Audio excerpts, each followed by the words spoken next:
It's often been described that the best ball strikers have good hands. Now, what does that mean? Good hands simply means that you can deliver this club back to impact with the same club face angle time and time again. And that's why pros hit these beautiful straight laser beams on TV, and we want that same sensation. And I've got something really simple to show you today to keep your club face under control. Once you see the golf swing this way, you will automatically develop good hands, and you will change how you see your current golf swing. Everything comes back to this. I don't care what your grip is, strong, weak, neutral, doesn't matter. All I want you to do is look at your club face angle right here. That is square at address. As you swing the club back to the top, there it is again. It's still the same angle. In a perfect world, we'd have square at address, square at the top, square again at impact, square on the way through. For the most consistent golf swing, the best club face control. Club face angle only changes if I manipulate my wrist. So I can bow my wrist, that closes the club face. I can cup my wrist, that opens the club face. This angle between my wrist and arm indicates that club face is square. And if I maintain this angle, it will always be square throughout the swing. So looking at it this way, take away, same angle, club face square. Top of backswing, same angle, club face square. Starting down, same angle, club face square. We can do this dance all day long. The club face changes when the hand or wrist is manipulated. So when we look at developing good hands in your swing, take your grip and then observe this angle here. As you swing back, watch that angle. Stays the same, meaning we're not seeing any bowing of the wrist or certainly any cupping. It's very hard to cup. A lot of people will bow. And to keep this angle intact in the first part of your swing, we have to use the shoulders. Because if you swing hands and arms, the club face angle is changing. So what I like to do is I'll set up my elbows together, get them really nice and close. This creates a machine to take the club around my body. So now the shoulders are going to direct the club. So as I swing back, with the shoulders directing it, the hands and arms are doing nothing. So the only thing that can happen is a square club face. So all my takeaway warriors out there, you guys are working on the takeaway every day at the range. And it's really frustrating because it's like, how do I get this right? Elbows together, square club face. We're gonna get to top of backswing again with this too. So my top of backswing warriors, my on-plane guys, where you at?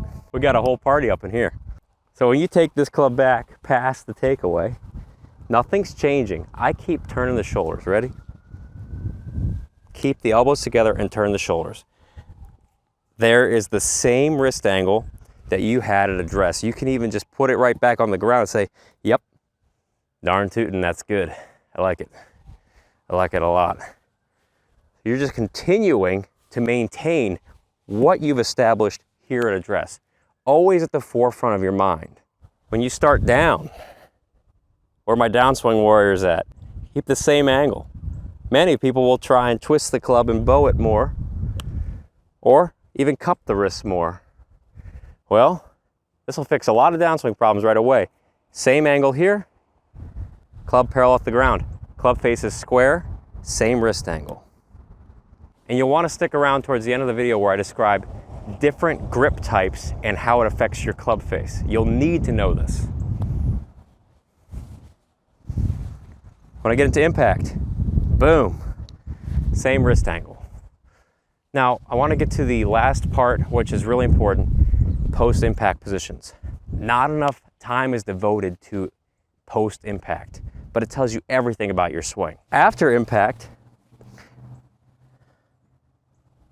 the club face angle continues to be square, and it should look about 45 degrees to the sky, or more technically, matching the angle of your spine. So we're not seeing the club face rotate hard. That's a lot of pulls and hooks. So my pull and hook guys, where are you at? It's gonna fix that problem. You don't want to see it pointing too much to the sky either. Where are my slicers at? See, we got a giant party up in here fixing all these club face problems in the world.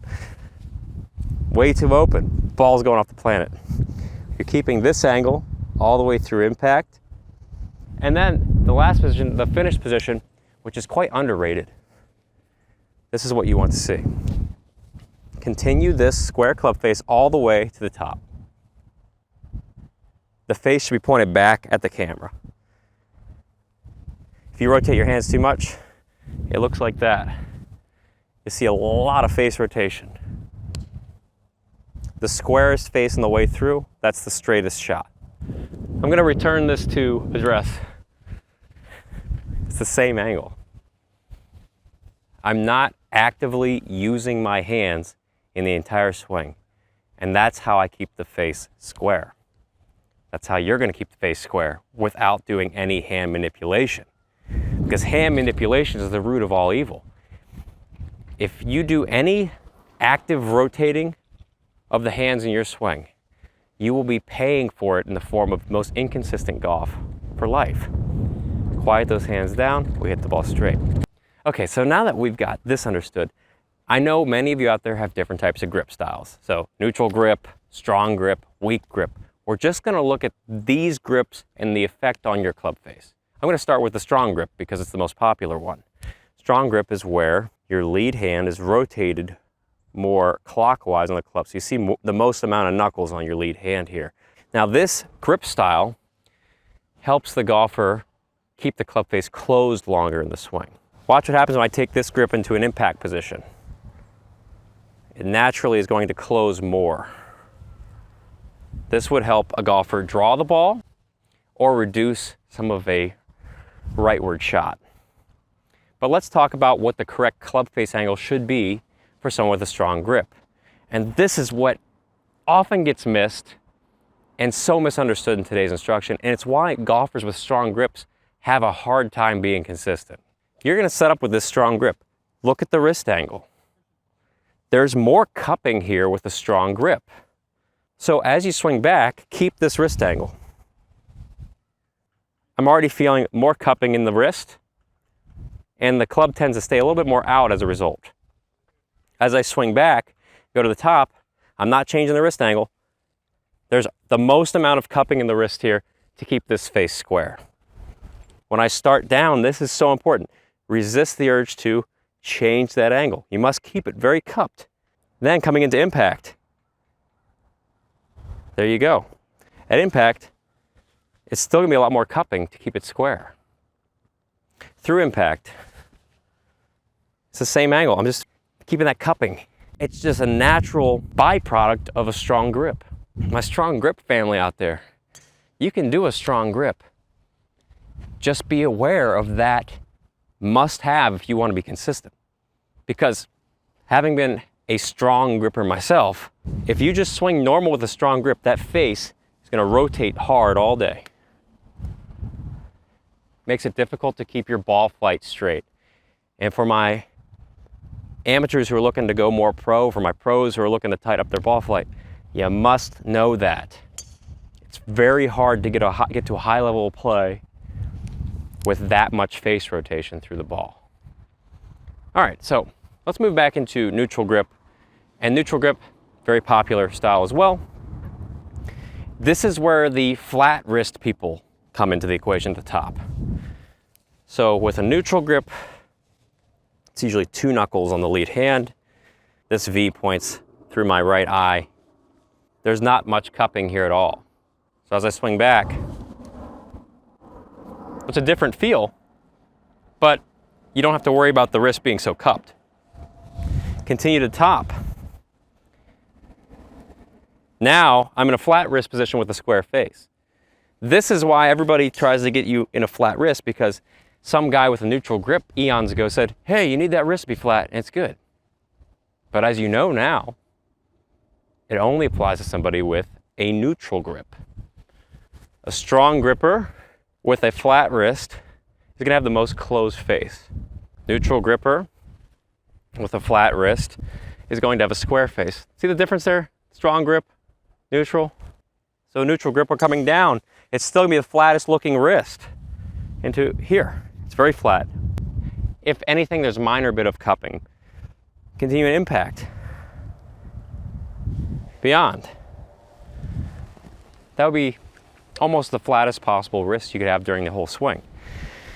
Now, to the lesser used weak grip people out there, and my Ben Hogans in the audience, you guys, so this would be a very weak grip. I'm gonna put my thumb straight down the shaft just to demonstrate the weakest possible.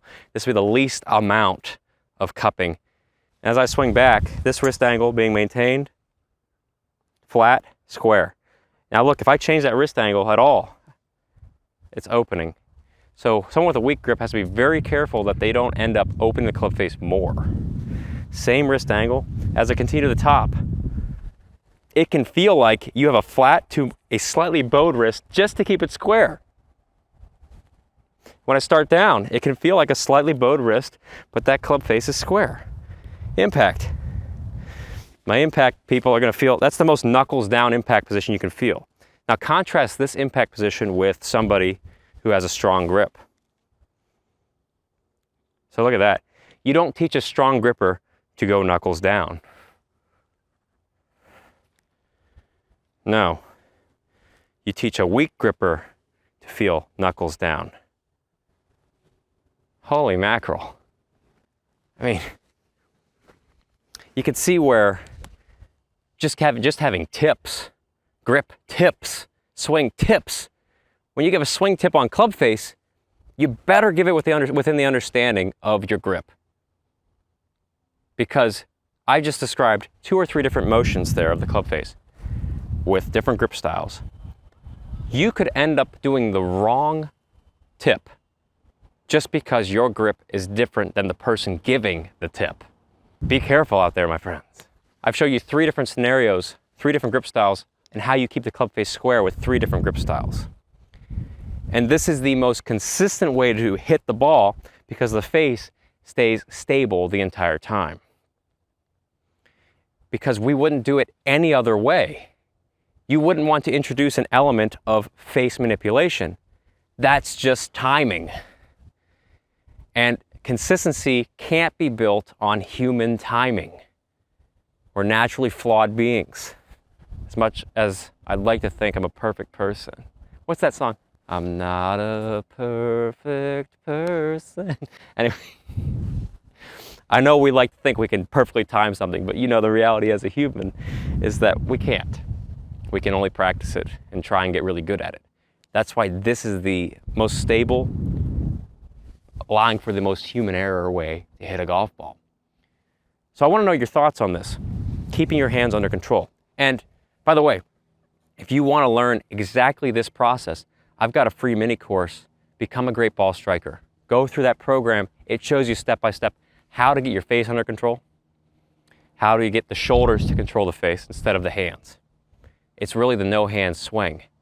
And it's a great starting point for anybody looking to be more consistent with not only face control, but ball striking and power. Now, a little bit of a bonus for you here, because I know some of you out there have been taught you have to rotate your hands through impact for power. So this idea of releasing the club hard to increase speed. Do I got enough battery for this? Yeah, we got 20%. When it comes to hitting something, let's just look at the idea of a hand release. So when someone says rotate hands through impact, this is all they're doing. No matter how much I rotate, the only force is whatever's in that club face right there. So this is not a hit. That's a dink. That's not adding power to the golf ball. What adds power to the golf ball in a no-hand swing, and this is really how pros release the club, is not a rotational action, but rather a punch and aggressive hitting. I want to talk about the release now in this context. The trail arm is one of the biggest release sources. So think about the trail arm staying folded in the downswing. A lot of you will call this lag. Keeping it folded, folded, folded, and then we get into impact, it starts releasing, hit, hit, hit, hit, hit. So the arm goes from what? Folded into extended. That's the release. It's a fold to an extend. Lead arm is straight, lead arm stays straight. Trail arm is folded, trail arm is straight. Watch how different grip styles now look with this release. This is where you get the idea that you need to turn your hands, but pros don't turn their hands, they punch through the ball. A lot of guys with strong grips, watch this. When I release with a strong grip, I'm gonna have a lot of face rotation. So I'm doing the same punch, folded to straight with a strong grip. Make sure I got it strong enough. There we go. Fold. Now I'm gonna punch this arm straight. It looks like I am, what, turning my hands like this, but it's an entirely different move. It's not that. It's hit, a punch. The wrists are releasing downward. And that's why a lot of people think, oh, well, they must be turning their hands through impact. No. It's a punch that causes this big illusion. The hands look like they're being turned, but really I'm just punching. The weakest grip players when they punch through impact, fold through here. Look, that's more down. You see more cupping in this wrist. I'll go back to the strong grip again because I know many of you are like, really, man, this is crazy. That'd be the strongest grip, most face rotation when you release the trail arm. Weak grip, least face rotation, releasing that arm. And actually why I love to release it with a weak grip, because you can release it then as hard as you want and not worry about it going left or pulling it if you're a right-handed player. That's why Ben Hogan, with that really weak grip, he often said he wished he had 3 right hands. It's because when you have this idea of punching the ball, you want the most powerful release through the ball. You have to hit it hard to keep the face square. Now that you've looked at the consistency of a no-hand swing, head on over to this video where you can start learning how to use it in your game and become a much more consistent ball striker. I'll see you there.